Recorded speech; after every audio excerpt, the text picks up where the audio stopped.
जिस तरह अताई डॉक्टर और जाली हकीम से इलाज करवाना खतरा जान है, इसी तरह जाहिल मुशरक और जाली आमिल से रूहानी इलाज करवाना खतरा ईमान है। ट्रेंड चलाएं कि हर आमिल दम बुलंद आवाज से करे, अमल कर रहा है तो उसे भी बुलंद आवाज से पढ़। दीन की बुनियादी चीजों का भी इन्हें पता नहीं है, न दुआए कुनूत आती है, न कलमे आते हैं, न नमाज आती है। तो वो कुरान और सुन्नत की रोशनी में करेगा जिससे आपका ईमान महफूज रहेगा। इसी जाहिल और मुशरिक आमिल से रूहानी इलाज करवाते हैं का ईमान खतरे में पड़ जाएगा। इसे कुरान पढ़ना भी आता है, इसे दम करना भी आता है, या ऐसे ही लोगों को बेवकूफ बनाया हुआ है। बिस्मिल्लाहिर्रहमानिर्रहीम। अस्सलामु अलैकुम वरहमतुल्लाहि वबरकातुहू।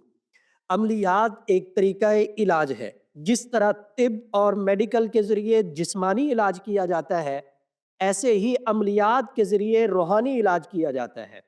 जिस तरह अताई डॉक्टर और जाली हकीम से इलाज करवाना खतरा जान है, इसी तरह जाहिल मुशरक और जाली आमिल से रूहानी इलाज करवाना खतरा ईमान है। आसान और सादा लफ्जों में समझाता हूँ कि मुस्तनद डॉक्टर और हकीम की दवाई भी मुस्तनद होती है। दवाई के ऊपर नुस्खे का फार्मूला लिखा होता है, और अगर आप नीम हकीम से दवाई लेंगे, ना तो सफूफ का नुस्खा होगा और ना ही माजून का फार्मूला होगा। आप पूछेंगे भी तो आपको बताया नहीं जाएगा। आपने दवाई सेहत के लिए ली है, हो सकता है कि उसमें मुजरे सेहत कोई चीज हो और आपका नुकसान हो। ऐसे ही अगर आप रूहानी इलाज मुस्नद बंदे से करवाते हैं तो वो कुरान और सुन्नत की रोशनी में करेगा जिससे आपका ईमान महफूज रहेगा।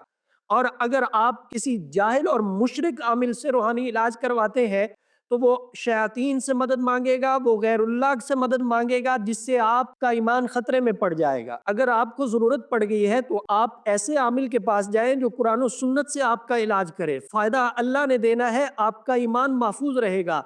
और अगर आप बेदीन जाहिल मुशरिक के पास जाएंगे तो वो आपसे मुशरकाना फेल करवाएगा, बेदीनी वाले काम करवाएगा, जिससे आपको बजाय फायदे के नुकसान होगा। पहली बात ये ज़हन नशीन कर लें कि आप जिस भी आमिल के पास जाएं, दम के लिए जाएं या अमल के लिए जाएं, तो उसे कहें कि ऊंची आवाज से पढ़े, ताकि आपको पता चले कि ये कुरान पढ़ रहा है, मसनून दुआ पढ़ रहा है, या कोई मंत्र पढ़ रहा है, या कोई शिरकिया कलमात कह रहा है। जब वो बुलंद आवाज से पढ़ेगा तो आपको पता चल जाएगा कि हकीकत क्या है।